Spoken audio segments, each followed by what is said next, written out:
everyone. Today is Saturday, which means story time. And I have got a few of my babies this week. I have got little Claire in the front. And of course, always, my happiness angel. I have got Leo. Hello. Got Brick. I've got Alexa. And I got Quentin. And this little one, I forgot her name. Come on. What's your name? Garfield? Yes, I've got Garfield. He's up here in the corner looking over them all. So today's story is called Bush Holiday. Oh, we all like the bush holiday. Let's see how this goes. Let me see. Where does it start?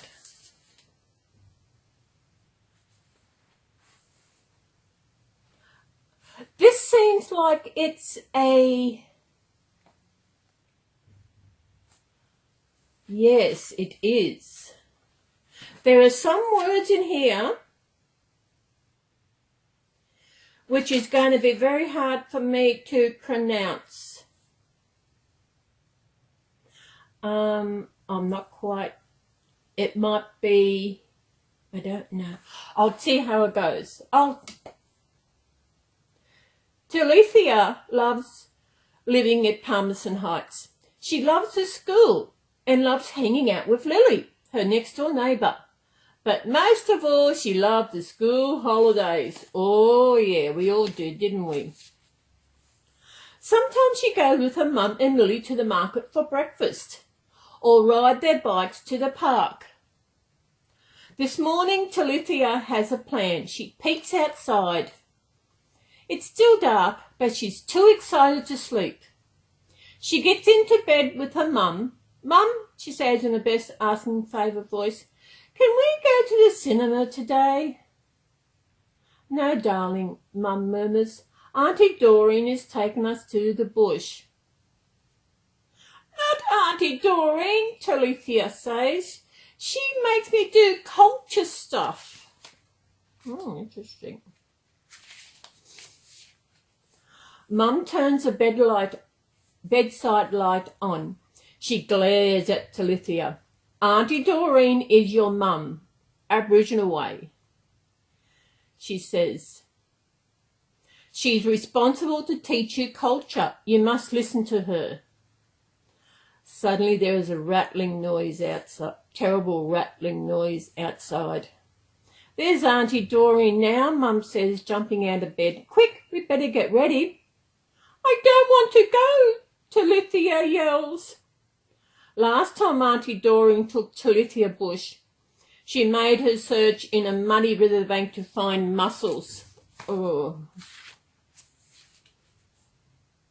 Talithia got mud in her hair and broke all her fingernails, and she cried and she whinged. Mum and Auntie Doreen didn't care.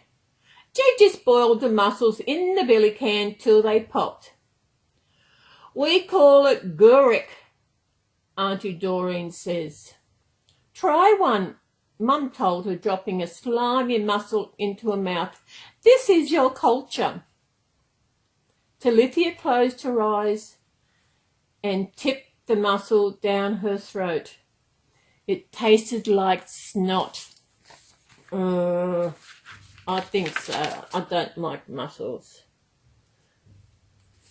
Get out of there, you mongrels, Auntie Doreen yells outside. Talithia looks out the window. Lily's dog Daisy is barking and squealing with fear. Auntie Doreen's hunting dogs are growling, walking off stiff-legged up and down Lily's fence. Talithia buries her head in her hands. Talithia, Auntie Doreen's voice echoes through the house. Where's my good girl? She lifts Talithia up off the ground for a cuddle. We're going on a bush holiday, she tells her. We're going to Goose Camp, she says, as if it's the most exciting thing in the whole world. Celys glares at the road in the headlight and the black sky reaching out to infinity. She sneers at the insects whizzing and clunking as they hit the windscreen. And she closes her eyes as the sun rises orange on the horizon, turning the sky pink. She is sulking, but Mum and Aunt Doreen don't notice. They just talk and laugh in the front seat. No one cares about me, Celys thinks. I haven't even had breakfast.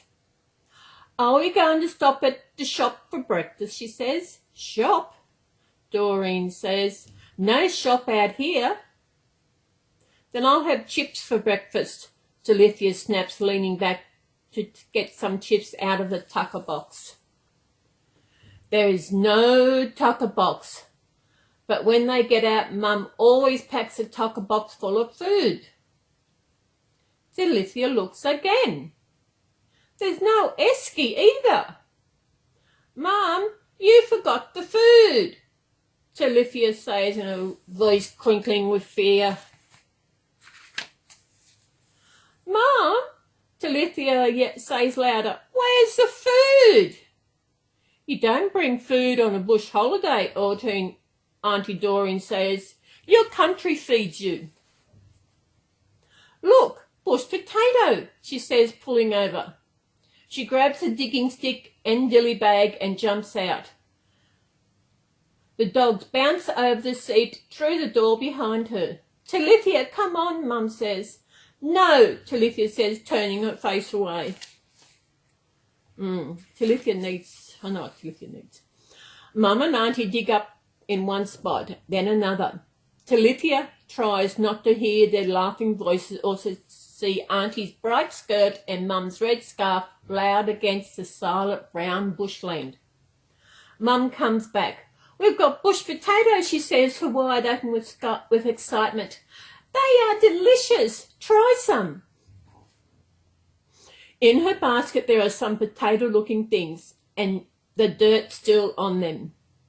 Celys shakes her head. Mum put the basket on the seat beside Celys. Celys doesn't want to eat bush food, but she is very hungry. She wipes the dirt off one potato and takes a small bite. It is crunchy and sweet. Like a carrot, but with the flavour of an apple.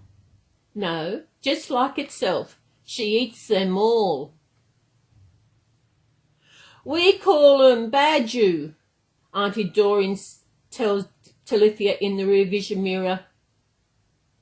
Badger, Celys whispers to herself. They drive and drive. Sweat dribbles down Celys's back.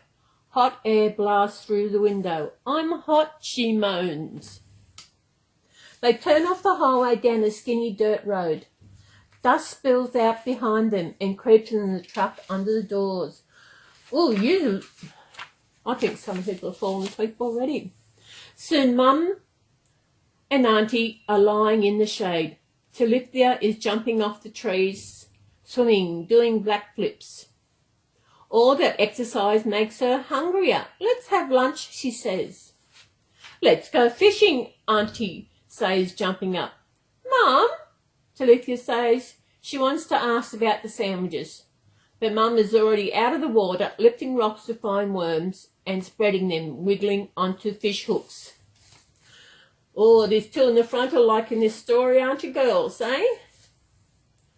Celys doesn't want to go fishing, but she loves eating fish, so she follows Auntie down to the creek. They hear fruit bats screeching in the trees. What is that stink? Celys yells. Fruit bat pea, Auntie laughs. We call them guluban. They stink, but black brin love them. And she throws a line in right under the fruit bats. Straight away, Auntie Doreen catches a brim.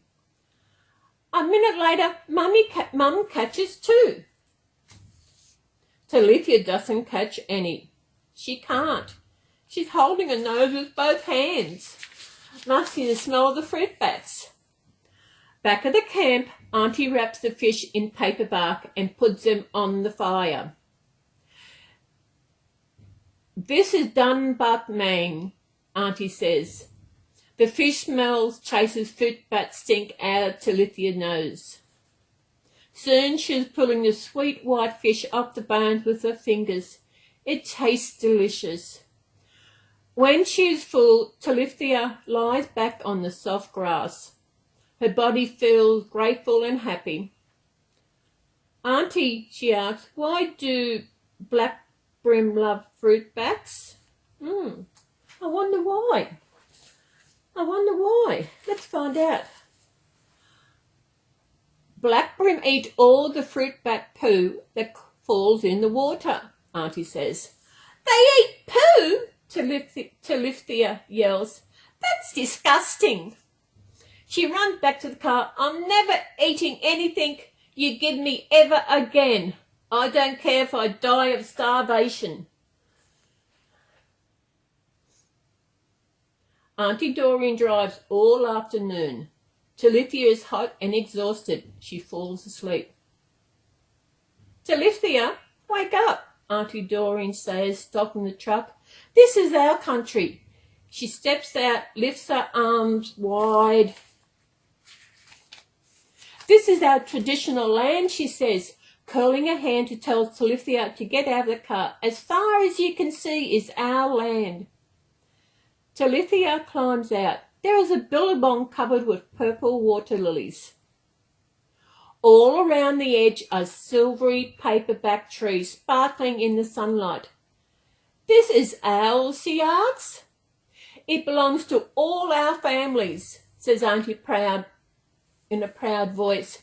This country has fed our family for 40,000 years. Then Auntie walked straight back to the billabong. She collects some water in a billy can. Come here, you two, she says. Mum and Celys stand close to her. One Auntie fills her mouth with water and squirts it over Mum's and Celys's head, singing in language. Now, she explains to them, the ancestors know you belong to this country. Auntie is so proud and serious. The billabong so beautiful and quiet. Celys feels special. So awesomely special. This is her country.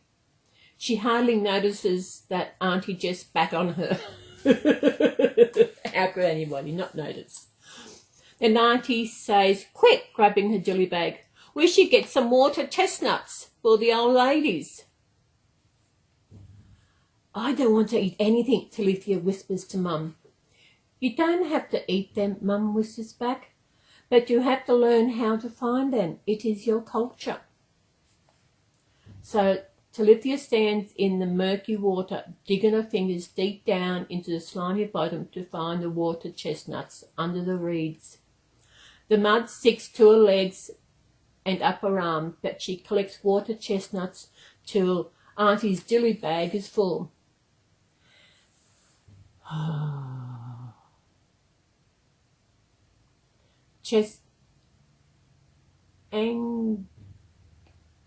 Angulaju.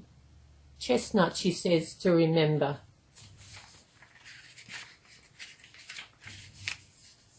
They are just walking out of the water with the lily bulbs when Auntie screams, quick, Becca, grab him! Celys and Mum spin around. There's a huge snake flapping through the air, wrapping itself around Auntie.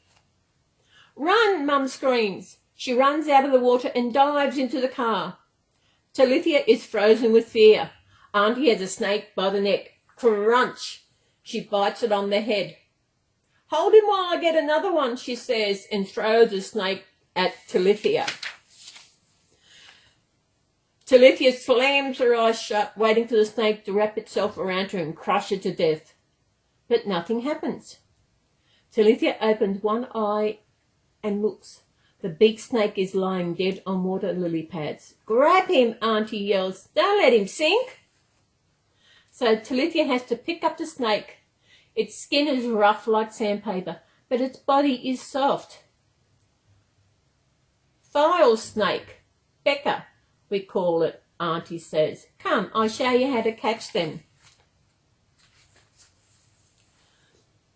Talithia searches through the dark water and weeds. When she feels the sandpaper skin of the file snake, she quickly closes her eyes and grabs a Becca and lifts it into the air. Look, this girl's not frightened, Auntie yells out to tease Mum, still sitting in the truck. She's not frightened for her culture. When they have 6 file snakes dead and draped around their shoulders, Talithia and Auntie come out of the billabong. Yuck! Mum says, turning her head away.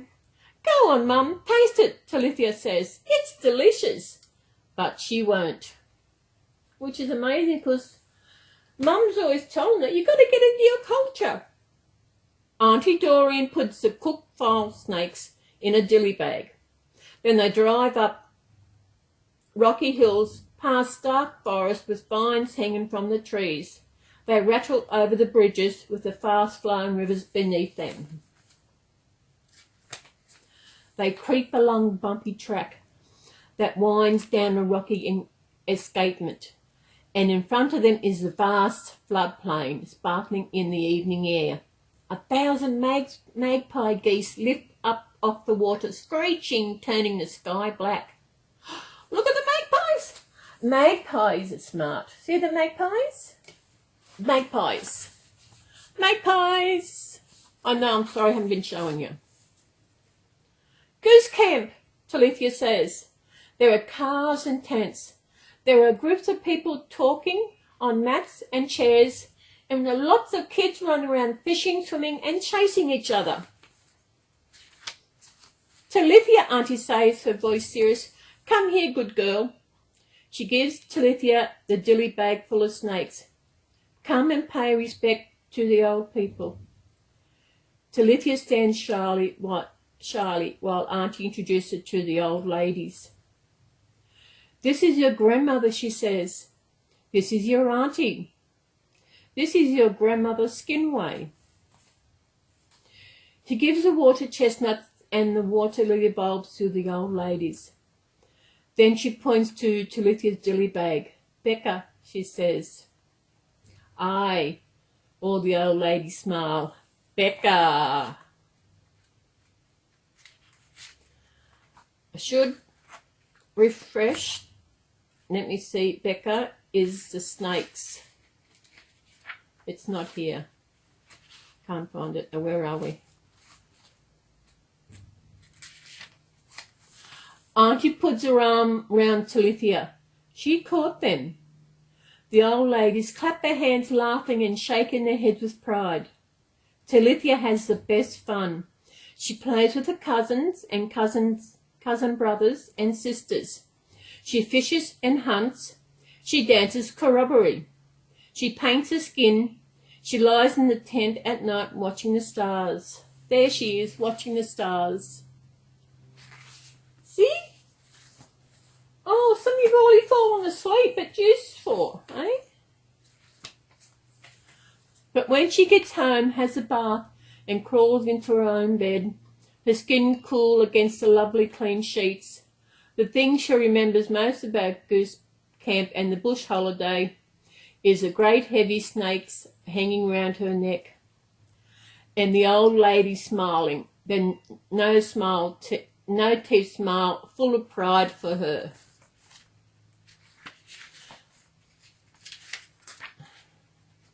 Let's see.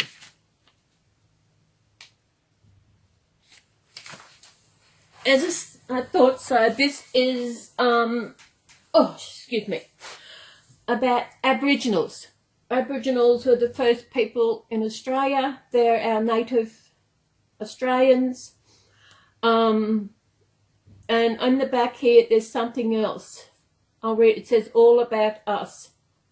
Australians come from nearly every country and race in the world. We celebrate our separate cultures by coming together and feasting.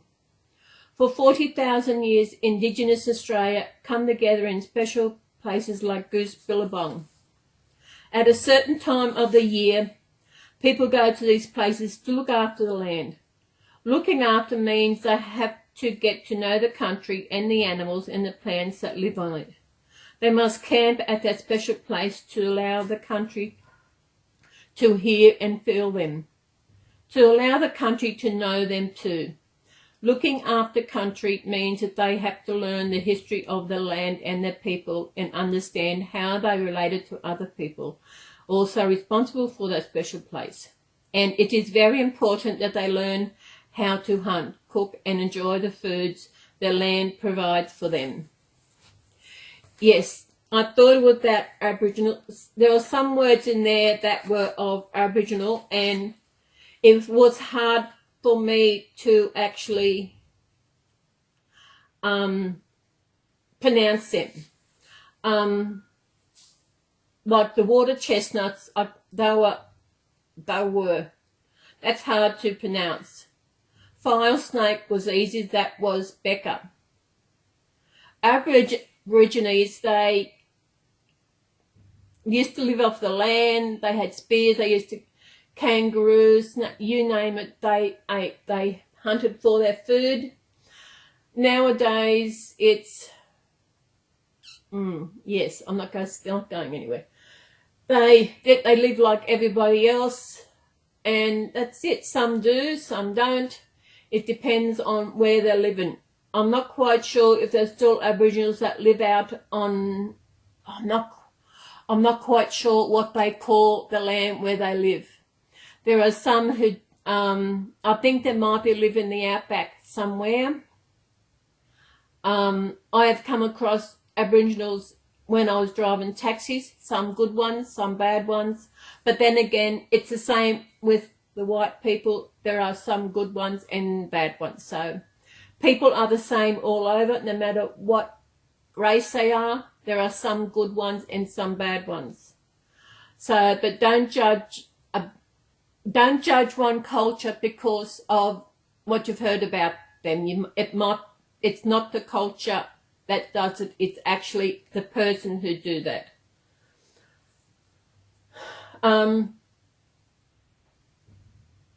Yes, some people are against a certain race because of what people from that race have done, but do not blame every person from that race for what other people have done. Just take everybody on their merit. Respect everyone, no matter who they are. No matter what colour skin they have, respect them. If they have a different country and they've got a different language, I feel when they move into your country, they should actually get to know the language. Should learn the language and not say, me no speak no English. They do it all the time. Well, I hope you enjoyed that little story about Talithia. That was easy to say. Talithia loved the school holidays doing stuff with her mum. But this school holidays, Auntie Doreen turned up and they went on a bush holiday. Now, that would be great. Getting in and going out into the bush, enjoying the bush and everything. Getting out of the city and into the country. It is amazing. To those who live in the country, I think, do you have a great, it depends on what, are you in the country? Do you have a town nearby that you go to? Because there's different country, like Australia is a big country. In the middle, there's nothing. The farmers are doing hard at the moment because there is a drought and it is so sad. Drought is a bad time. We've had, yesterday, we've had some rain, but not a lot of rain. As you know from the video from when I went to Tamworth, you would have seen the drought, the drain, how fast the drought was. There was no grass, no nothing. And the kangaroos over night time, they come to the edge of the road for where the green grass grows for some reason, the weeds. And of course they get hit by cars. Well, that's Australia. That's the Aboriginal culture. I would love to learn more about the Aboriginal culture. But one thing is sad is that the young ones growing up, the young Aboriginals growing today, I don't know if they actually get to know their own culture. When I was driving taxis, I would ask them, you know, there's a place here in Coffs where there's a group, it's just for Aboriginals and has got a name. I've actually asked them, what does that name mean?